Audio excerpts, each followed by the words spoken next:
Daddy ఇటు తిరుగు sir. Okay.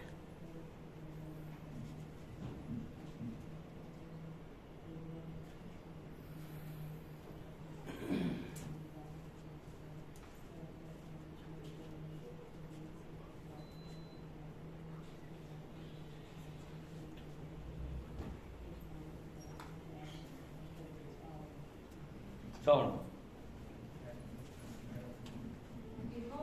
యెహోవా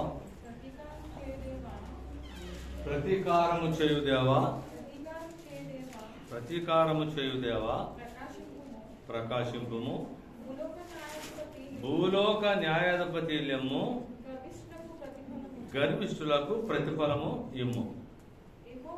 యెహోవా భక్తిహీనులు ఎంతవరకు ఉత్సహించుదురు, భక్తిహీనులు ఎంతవరకు ఉత్సహించుదురు. వారు వదరచు కఠోరమైన మాటలు పలుకుతున్నారు. దోషము చేయు వారందరూ బెంకములాడుతున్నారు. యెహోవా చూచుట్లేదు, యాకోబు దేవుడు విచారించట్లేదు అనుకొని చాలు. వారు నీ ప్రజలను నలుగగొట్టుతున్నారు. గమనించండి, ఒకే లైన్ 2 సార్లు రాయబడింది ఇందులో. చూడండి, 2-3 మాటలు అలాగా, అంటే ఆన్సర్స్ అంటారు ఇంగ్లీష్ లో, ఒత్తిడి చేసి మాట్లాడడం అన్నమాట. ఒక విషయాన్ని నొక్కి వక్కానించడం అంటారు కదా. ఆ మధ్యన కరోనా టైంలో చెప్పేవారు ఖచ్చితంగా మాస్క్ ధరించండి, చేతులు కడుక్కోండి. పదే పదే మీరు ఫోన్ ఎత్తినా సరే మీరు చేతులు కడుక్కున్నారా, మాస్క్ వేసుకున్నారా అని. ఎందుకంటే మన చిరాకు రావచ్చు, టైం కాస్త దీనికి ఎక్కువ టైం అంటారు. ఎందుకనంటే ముందు చాలా ప్రమాదం ఉందా కనుక. మనకంటే తగ్గింది కానీ అమెరికాలో ఇంకా తాండవం చాలా భయంకరంగా ఉన్న పరిస్థితి కరోనా. మరి ఆలోచించండి, ఏదైనా ఒక విషయాన్ని, O lord God to whom vengeance belongeth, O God to whom vengeance belongeth, show thyself. చూడండి, పగ తీర్చుకునే విధానం. యెహోవా ప్రతీకారము చేయుదేవా, ప్రతీకారము చేయుదేవా, ప్రకాశింపుము. ప్రతీకారం చేసే ముందు దేవుడు ప్రకాశిస్తాడా అంటే, ఉపకారం చేసినప్పుడు ప్రకాశించడం లేదు కానీ ప్రతీకారం చేసేటప్పుడే ప్రకాశించేది ఉంటుంది.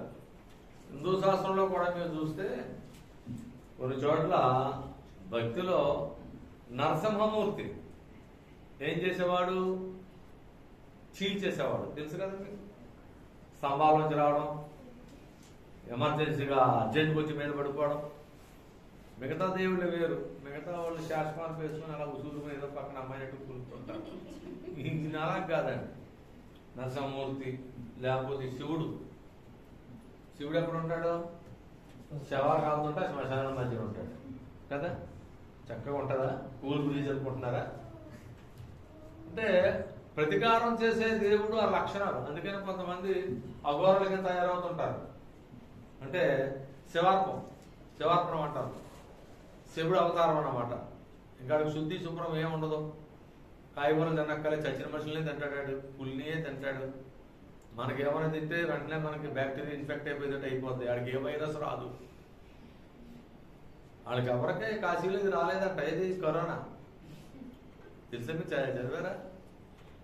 శవాలు తినేవాడికి ఎవరు కరోనా రాలేదంటండి. కరోనా శవాలు కూడా తినేశారు వాళ్ళు. ఇది ఒక రకమైన వింతైన విషయం, ఒక వింతగా ఉంటుంది ఇది. బైబిల్ అన్ని విషయాన్ని టచ్ చేస్తుంది. మీరు గమనించండి. ఇప్పుడున్నాయి పూర్వం జరిగిపోయి జరగబోయి కూడా. కనుక యెహోవా ప్రతీకారము చేయుదేవా, ప్రతీకారము చేయుదేవా, ప్రకాశింపుము. భూలోక న్యాయాధిపతి లెమ్ము, గర్విష్ఠులకు ప్రతిఫలమిమ్ము. గర్విష్ఠులకి ఏంటి? ప్రతిఫలం. అందుకని చచ్చినోడు తినేవాడికి ఇంకా గర్వం ఉంటుంది. అఘోరాలకి చాలా పొగర తెలుసు మీకు. ఎందుకంటే ఆ పొగరు దేవుని పొగరు అని చెప్తారు. అలా మళ్ళా షూటు బూటు అవి ఏముండవు, రేపని కడచోడు ఏముండవు అండి. ఏముంటుంది అడిగి? ఆ చేతిలో కమ్మనో కర్ర అంతే, జుట్టు అంతా పోసుకొని గోసెట్టుకుని మనం పౌడర్ రాసుకుంటాం, ఆవిడ శవాలు బూడిద రాసుకుంటాడు. ఇంకా ఆడికి గర్వం కానీ ఒక గర్వం ఏంటంటే, గేర ఏంటంటే అది దైవ సంబంధమైందని వాళ్ళు చెప్పుకునేది. అనేది దైవావతారం అంటారు వాళ్ళు.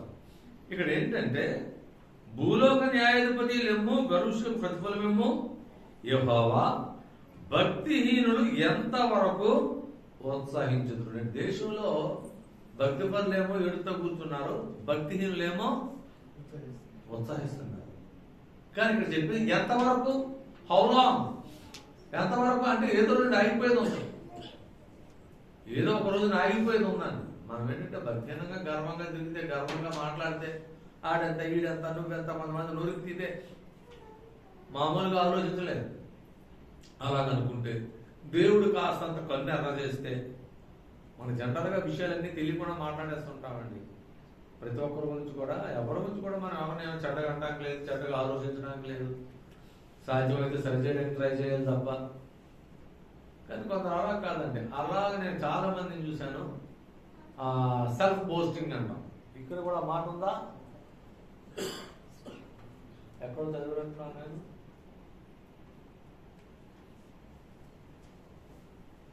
How long shall they utter and speak hard things, and all the workers of iniquity boast themselves? అంటే బోస్టింగ్ అంటే తమ తాము బోస్టింగ్ అంటే తెలుసు కదా మీకు. ఇప్పుడు బోస్టర్ డోస్ అది తెలుస్తుంది. బోస్టర్ డోస్ ఎందుకు? బోస్టర్ డోస్ ఎవరికి ఇవ్వాలండి? ముందు వ్యాక్సిన్ వేసుకున్నాం వాడికి తెలుసా. ఇప్పుడు ఎవడపడిన ఇచ్చేస్తున్నారు బోస్టర్ డోసులు. ఆడు ముందు ఒకడు 7 వ్యాక్సిన్లు వేయించుకున్నాడంట. అంటే వెంటనే పాపం వచ్చిన వాళ్ళతో పొడి చేతను ఉడిపించేసుకుంటున్నాడు. ఎంత ప్రమాదం అది, ఎంత ప్రమాదం. ఎందుకైనా బలంగా ఉంటుందని కరోనాను తట్టుకుంటాను. మరి వేసుకుని ఒక డోసు, సింగిల్ డోసు, లేదా దాని బూస్టర్ డోసు ఎందుకు చెప్తున్నారు? కొందరు అధిక తెలివితేటలు ఉంటాయండి. ఈ అధిక తెలివి భక్తిలో కూడా ఉంటాయి తెలుసా మీకు. భక్తిలో కూడా అధిక తెలివితేటలు ఉంటాయి. భక్తిలో అధిక తెలివితేటలు ఉండి నష్టపోయిన నేను చాలా మందిని చూశాను. చాలా మందిని చూశాను. చదువు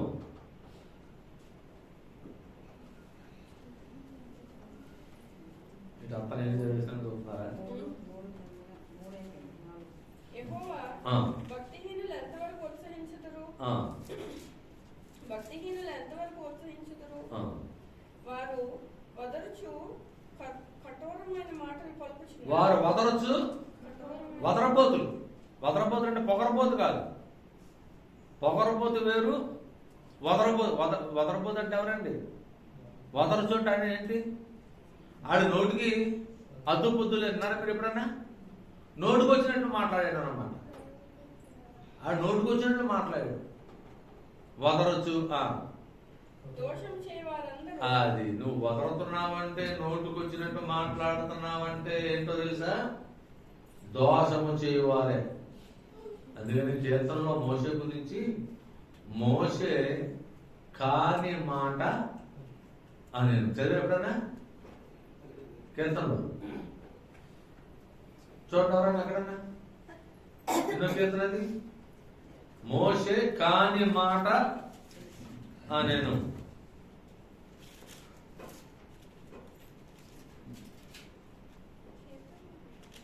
కీర్తనలోనే ఉంటుంది అన్నమాట.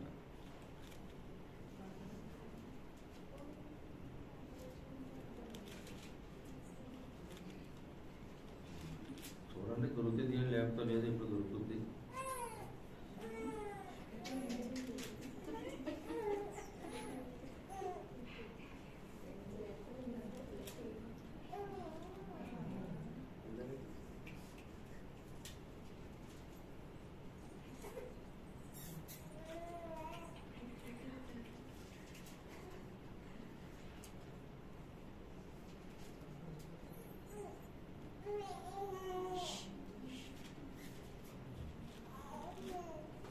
విడిచిపెట్టండి కనుక మోషే 106 అమ్మా. చూడండి ఎక్కడ ఎన్నో వచ్చిన మరి చూస్తా ఉండ ఒకసారి. ఎట్లనగా వారు ఆత్మ మీద తిరుగుబాటు చేయగా, వారు అతని ఆత్మ మీద తిరుగుబాటు చేయగా అతడు తన పెదవులతో కాని మాట పలికాడు. పెదవులతో ఏం చేశాడట? కాని మాట. వదలడం అంటే అది, వదలబోతులు అంటే అది. మోసే ఏమన్నా కాని మాట అనకూడదు మాట అన్నాడా, లేని మాట అన్నాడా? వాస్తవమే అన్నాడు. ఏంటి వాస్తవం అన్నది? వాస్తవం ఏంటండి? ద్రోహులారా మీకు బండలోంచి నీళ్లు రప్పించాలా అన్నాడు. ద్రోహులు కాదా? ద్రోహులే. ఆ ద్రోహులని దేవుడు అన్నా తప్ప ఈయన అనకూడదు. నేనేదో అన్నానని మీరు పిల్లలు కూడా అనేసారు అనుకోండి, గొడవలు వచ్చేస్తే తెలుసా? వయసు ఉంది కదా. సంజయరావు గారు, సూర్యరావు గారు మాట అన్నారనుకోండి, ఆ వయసుని బట్టి కొన్ని మాటలు పట్టించుకోం. నా వయసుని బట్టి పిల్లల మాట అంటే ఈ పిల్లలు ఎలా ఉన్నామని అన్నాం అనుకోండి, మేమైతే పర్లేదు. ఇప్పుడు ఆయన సంజీవరావు గారు చెప్పాలి, అమ్మాయి ఎలా కొన్నామంటే ఆయన పర్లేదు. అలా పిల్లలంటేనో అలా నీ పిల్లమని రివర్స్ అయిపోరా. కనుక ఏజ్ ఫ్యాక్ట్ దేవుడు అనొచ్చు అన్నమాట. కానీ ఎవరు అనకూడదు? మోసే అనకూడదు. మోసే ఏమన్నాడట? కాని మాట అని నోటుకొచ్చినట్టు వాగడం అనేది, లేదా మనం తెలియకుండా ఒక విషయం ఒక మనిషి కోసం ఇష్టానుసారంగా మనం మాట్లాడడం అనేది ఎప్పుడూ మంచిది కాదు. ఎప్పుడు కూడా ఈ యాంటీవర్స్ ఎప్పుడు తీయడానికి లేదండి. ఏమన్నాడట? కాని మాట. అది ప్రసంగికుల నోట్ల అమ్మట కొన్ని మాటలు రాకూడదు, అవి వస్తుంటాయి. కనుక బోస్టింగ్, సెల్ఫ్ బోస్టింగ్. వచ్చినా మరి చదవండి. వారు మొదలొచ్చు కఠోరమైన మాటలు పలుకుచున్నారు. దోషము చేయవారు బెంకం అంటే బెంకం అంటే అబద్ధం అని కాదు. వాళ్ళు చేసి తేడా అని తెలిసాడికి, కానీ ఎలా ఉంటాడు? బెంకంగా అంటే మేకపోతే గాంభీర్యం అంట తెలుసా? మీరు ఎంతన్నా అడు తప్పని తెలుసు. అది కూడా ఒక టైప్ ఆఫ్ బోస్టింగే, బెంకంగా ఉంటాం. చదువు. యెహోవా చూచట్లేదు, యాకోబు దేవుడు విచారించడం లేదు అని అనుకుని యెహోవా వీళ్ళు ఎలాగనుకుని ఏం చేస్తున్నారంటే దేవుని బిడ్డల్ని నలకొడుతున్నారు. ఒకసారి మన బోధ అవతలోడికి మేలు జరగదు కానీ కీడు ఎక్కువ జరుగుతుంటారు. ఒకసారి బోధ ఏమవుతుందో తెలుసంటే మేలు కంటే కీడు ఎక్కువ జరుగుతుంది. విమర్శించేవాడికి ఏది విమర్శించాలో, ఎంతవరకు విమర్శించాలో, దేన్ని క్రిటిసైజ్ చేయాలో, దేన్ని క్రిటిసైజ్ చేయకూడదో తెలిసి ఉండాలి, లేకపోతే చిక్కుల్లో పడతాం. కొందరు ఏదో మాట్లాడేశారు అనుకోండి, పెళ్లి జరుగుతుందంట, ఆ పురోహితుడు ఏదో చెప్తున్నాడట, అందులో రాజకీయవేత్త పెద్దోడు ఉన్నాడు, ఆయన ఎవరు గుర్తించట్లేదు. గుర్తించాలంటే ఏదో మాట్లాడాలి కదా. ఆ మంగళసూత్రాలు కట్టేటప్పుడు ఈ కార్యక్రమంలో చివర కట్టమన్నాడట పంతులు గారు. ఈ నోరు మూసుకోకుండా అంత్యక్రియలు అన్నమాట అన్నాడు. చివర గీయటం అన్నా అంత్యక్రియలు అన్నా ఒకటే, కానీ అంత్యక్రియలు ఎక్కడ పడతారు? చచ్చినోడికి. మనం క్రైస్తవులే, పరదేశీయులము ప్రియులారా మన పురం మీద చర్చలు ఎక్కడా పాడరు. మీకు తెలుసా ఎంత భయమో? ఆ పాట పాడితే ఓ శవం లేచిపోయినట్టు అన్నమాట లెక్క. అంటే ఆ పాటనే దానికే అంటగట్టాం, ఇంకెక్కడా పాడకూడదని ఆలోచించాను. అలా కానే కాదండి, మనం దానికి ఇష్టమైపోయాం. వాక్యం మనిషిని సరిచేయాలి. మీరు సరిచేయడం ఏంటో తెలుసండి? స్పిరిచువల్గా, ఫిజికల్గా కూడా ఆత్మ సంబంధంగా అభివృద్ధి చెందాలి, ఆధ్యాత్మికంగా కూడా అభివృద్ధి చెందాలి. రెండూ ఉండాలి. కేవలం ఆత్మ సంబంధం అని అనుకుంటే కుదరదు. ఇందాక ఆత్మ మీద తిరుగుబాటు చేశారని చదివే కదా. కీర్తన ఏమని చదివారు మీరు?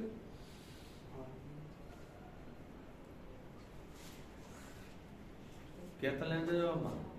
ఇందాక చదివింది ముందు 110 ఎక్కడ? మోసే కాని మాట అది. ఇప్పుడు ప్రాబ్లం ఏంటంటే శరీరం మీద కాదు, మనిషి మీద కాదు, మీకు ఆత్మ మీద తిరుగుబాటు తెలుసా మీకు ఎలా ఉంటుందో? ఆత్మ మీద తిరుగుబాటు అనేది నాకు ఒక ఆయన తెలిసాను, ఆత్మ సైంటిస్ట్. విన్నారా మీరు ఎప్పుడన్నా? ఉన్నాడో చనిపోయాడో ఆత్మ. ఆయన నిజంగా మంచి వ్యక్తే, ఆయన సర్కిల్ ఇన్స్పెక్టర్ అండి. పోలీస్ డిపార్ట్మెంట్ రిజైన్ చేసి సేవకు వచ్చాడు. మంచి రాజారావు అనుకుంటాను పేరు. ఇంటి పేరు మంచమ్మ, మంచి రాజారావు అంటారు పేరు. దగ్గర సెయింట్ పాల్స్ లో వాటికి తీసుకొచ్చేవారు కౌంట్లో. ఆయన ఇది నేను చూస్తే నీ మొత్తం ఫేస్ రీడింగ్ అంటాం కదా, చెప్పేస్తాడు నువ్వేంటో నీ పేరుతో సహా చెప్పేస్తాడు, పుట్టినరోజు సహా చెప్పేస్తాడండి ఆయన. ఆయన నేను అడిగితే నేను ఆత్మ సైంటిస్ట్ అయ్యాను, నా ఆత్మ ఎక్కడికి వెళ్తుందో ఎలాగెళ్తే చెప్తున్నాను. దైవకుమారి కటకారం ఎక్కువ అయ్యానండి అంతే తప్ప ఏమన్నా. అంటే చాలా విషయాలు ఆయనకి తెలిసిపోయాడు. అవి వాస్తవమే అవాస్తవం కాదండి. కనుక వాళ్ళు ఏం చేశారంటే ఆత్మమే తిరుగుబాటు చేశారటండి. ఇప్పుడు డేవిడ్ చచ్చిపోవడం వెనక కూడా చాలా ప్రాబ్లమ్స్ ఉన్నాయండి. మనం అందరినీ మేము విమర్శించకూడదు. తెలుసా మీకు? తెలియని విషయం అసలు విమర్శించకూడదు. మనకు తెలియనప్పుడు నోరు మూసులు ఊరుకోవడం ఉత్తమం లేదు.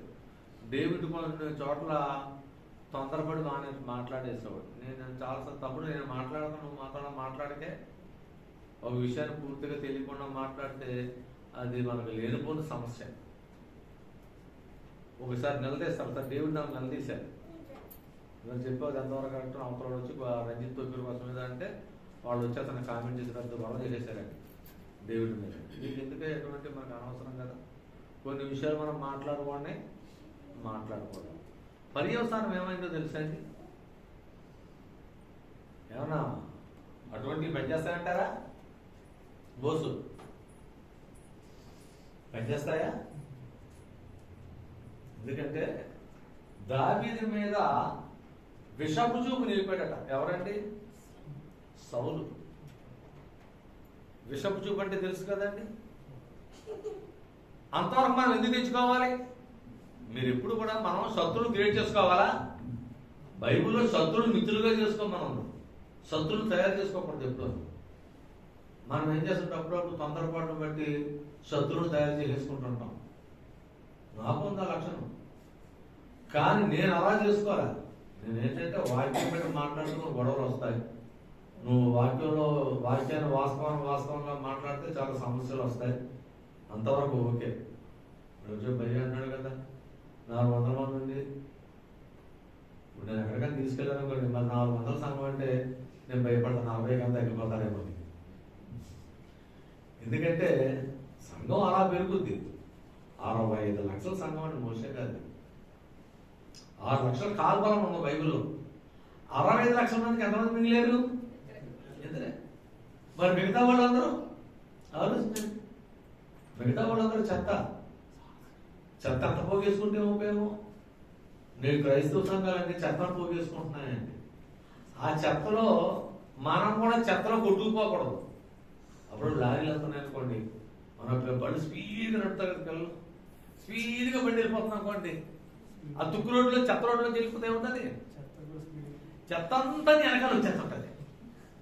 వాడు స్పీడ్గా వెళ్ళిపోతుంటే ఈ చెత్త అంతా అలాగే వెళ్ళిపోతుంది. ఇంకోటి అటు నుంచి వచ్చేస్తారు స్పీడ్గా, మళ్ళా చెత్త అంతా ఇటు వచ్చేస్తారు. గుద్దుకోకుండా పర్లేదు, గుద్దుకుంటే బస్సు అయిపోతారు ఇద్దరు. చూడండి ధూళి మేము వెళ్తుంటే ధూళి పిల్లలు ఎగరేసేస్తూ ఉంటారండి. నేను అక్కడ వెళ్ళిపోయాడు, నా బండి చూసుకుని నాకు పోయింది, ఎన్నో గుద్దేళ్ళని చూస్తుంటాను. స్పీడ్గా వెళ్ళిపోయారు. మా ముందు వర్షం వచ్చింది. ఆ టర్నింగ్ దగ్గర చూస్తే లేరు, టర్నింగ్ దగ్గర లేరు. వీళ్ళు ఎంత దూరం వెళ్ళిపోయారా అంటే రాజేంద్ర దైవ సార్ ఎక్కడ చూడంటే 7 చేపల్లో కొట్టుకుంటున్నారు పొలంలో. చేపల్లో కొట్టుకుంటున్నారండి పొలంలో. జబర్దస్త్ పొలం ఎందుకు వచ్చింది? అది వరిచేను కనుక అది నత్తకుంటది కదా, పెద్ద అదేమి ప్రాబ్లం కాదు. కనుక ఏంటంటే మనం కూడా అంటే ఈ స్పీడ్ ఇప్పుడు కూడా ఎక్కడ యాక్సిడెంట్ అయిపోతామో తెలియదు. నేను ఏంటంటే స్పిరిచువాలిటీ దైవత్వం విషయంలో మొన్న ఎప్పుడు ఇక్కడ చెప్పుకున్నాం కదా, నిద్రపోతాడు ఎక్కడైనా. ఇప్పుడు దావీదు చంపడానికి వెళ్ళి నిద్రపోతున్నారండి ఇక్కడ కదా. దావీదు పట్టుకోవడానికి వెళ్ళి నిద్రపోతుంటే దావీదు అదన్నీ ఆ పంచి నుంచి కోసుకొచ్చేసాడు. నీలపుట్లేప్పుడు కాపలాగా చూడు అదే పరిస్థితి. ఆలోచించాను. అందుకని ఏంటంటే మనం ఎప్పుడు కూడా గురి చూసి కొట్టడం. సోల్ మీనింగ్ అంటామండి. ఒకడు పాప విషయంలో పశ్చాత్తాపడాలి, వాడు సరిచేయబడాలి. వాక్యంతో కట్టబడాలి, యథార్థమైన జీవితం జీవించాలి. మనం ఎప్పుడు దీన్ని బేస్మెంట్ గా చేసుకోవాలి. చదువుతుంది ఈ స్వాస్థ్యంలో బాధించుచున్నారు. ఏంటంటే దేన్ని బాధిస్తున్నారట? స్వాస్థ్యాన్ని. ఇది పెద్ద సమస్య. నీ పిల్లల స్వాస్థ్యం తెలుసా? నీకు స్వాస్థ్యం ఎవరండి? పిల్లల స్వాస్థ్యం తెలుసా? పిల్లలకి మించిన స్వాస్థ్యం ఇంకోటి లేదు. కానీ స్వాస్థ్యాన్ని ఏం చేస్తున్నారట? బాధిస్తున్నారు. దావీదు అలాగే బుక్ అయిపోయాడు. ఇన్ని కబుర్లు చెప్పినా ఇప్పుడు సౌలు మంచోడు కాదండి, కానీ సౌలు బిడ్డలో మాత్రం మంచోడు. తెలుసా మీకు? సౌలు బిడ్డలో మంచోడు. తండ్రిలో కొన్ని చెడు లక్షణాలు ఉన్నా తండ్రి కూడా చెడు లక్షణాలు ఎందుకు వచ్చిన ఆడడంతో చాలా ప్రాబ్లం అండి. వాళ్ళకి ఇష్టం ఉంటే పోడేస్తారు, అది తిట్టేస్తారు. తెలుసా మీకు? ఆడదు. మగాళ్ళు అంత ఈజీగా పోగొట్టరు, అలాగే వాళ్ళని నిందించడం కూడా ఉండదు. ఆడవాళ్ళకి గుర్తుని తెచ్చిపోతారు. ఆ దావీదుకి 1000 కొలదీను, సౌలుకి 10,000 అలా కనాలి. అలా అలాగ అనలేదు. దావీదుకి 10,000 కొలదీను, సౌలుకి 1000 కొలది అన్నారు. అలా అన్నా తప్ప? అలా అన్నా తప్పండి? వాస్తవమే, తప్పేం కదా, నిజమే. మీ ఆయన వదిలేసి పక్కింటి ఎంత అందంగా ఉన్నాడు అంతసారి, ఆడు కొండ ముచ్చులా ఉన్నా ఎంత అందంగా ఉంటావో బేబీ అని అంటే ఆడు కాస్త అయిపోతాడు. వాస్తవం మాట్లాడు గొడవలు వచ్చేస్తాయి, సమస్యలు వచ్చేస్తాయి. వాళ్ళు ఏమన్నారంటే 10,000 కొలది దావీదుకి, 1000 కొలది ఎంతవరకు వెళ్ళిపోయి తెలుసా సౌలు? ఏమన్నారు? నెక్స్ట్ వచ్చిన ఏమన్నా చెప్పగలరా? ఏం చేయగలడు? తీసుకుంటే నా రాజ్యాన్ని అన్నాడా? ఎంత దారుణం అంటే సౌలు ఎక్కడ వరకు ఆలోచించాడు చూడండి. ఇందుకే రచ్చగొట్టేసి శత్రువును తయారు చేసేసారండి. ఎవరికి? దావీదుకి. దావీదుకి లేకుండా శత్రువును తయారు చేశారు. వాళ్ళు అన్నమాట వాస్తవమే, కానీ వాస్తవాలు కూడా అన్ని చోట్ల మాట్లాడడానికి వీలు లేదు. అందుకని భాస్కర్ తప్పించిన మనకు అనవసరం, దాన్ని పక్కన పెట్టండి. కొన్ని విషయాలు ఉంటాయండి, కొన్ని విషయాలు మాట్లాడకూడదు, వాళ్ళని ప్రక్కన పెట్టండి. అది నీ మనసులోనే ఉంచుకో. ఎంతవరకు మాట్లాడాలో అంతవరకే మాట్లాడు. వందనాలు భాస్కర్ గారు అన్నాడు. వందనాలండి అన్నాడు. అది వందనాలు చెప్పాలో నమస్తే చెప్పాలో ఏం తెలియట్లేదు. అలాగా బొమ్మలా ఉండిపోయింది. కొంతకాలంగా ఆయన వచ్చాడు. ఏమంటే నా దగ్గర కనిపించారంట కదా మీకు పలానా చోట అన్నాడు. అన్నానా? పంపులు అనాలి. ఆటదేనా? అంటావా? అంటావా? పనికి మాలవాడికి నేను ఫోన్ చేస్తే అంటావా అంటావా? పనికి మాలవాడు ఏడు ఇదేంటిది? దేవుడు నమ్మకం జబ్బండి ఇది తెలియదు అనేసాను. నాకు అంత ఐడియా లేదనేసాను. ఎందుకంటే నా వాస్తవం చెప్పానంటే ఒక కుటుంబం ఎగిరిపోతుంది. తర్వాత క్లాస్ ఇచ్చాను. ఏం పోయి కలవ నీకు పద్ధతి, ఇది పద్ధతి కాదు కదా. అలా చెప్పినందుకు వాడికి విరోధం. ఇప్పుడు సర్టిఫికెట్ ఎవరు ఇస్తారు? దేవుడు ఇస్తాడు. దేవుడు ఇచ్చే సర్టిఫికెట్ నాకు ఏమొస్తుంది? ఈ భూమి మీద ఏమి రాదు. ఈ భూమి మీద కష్టాలు వస్తాయి. నీతిమంతుల కలుగు ఆపదలు ఇయే. పౌలు గారు అంటాడు, నిజమాడినందుకు నేను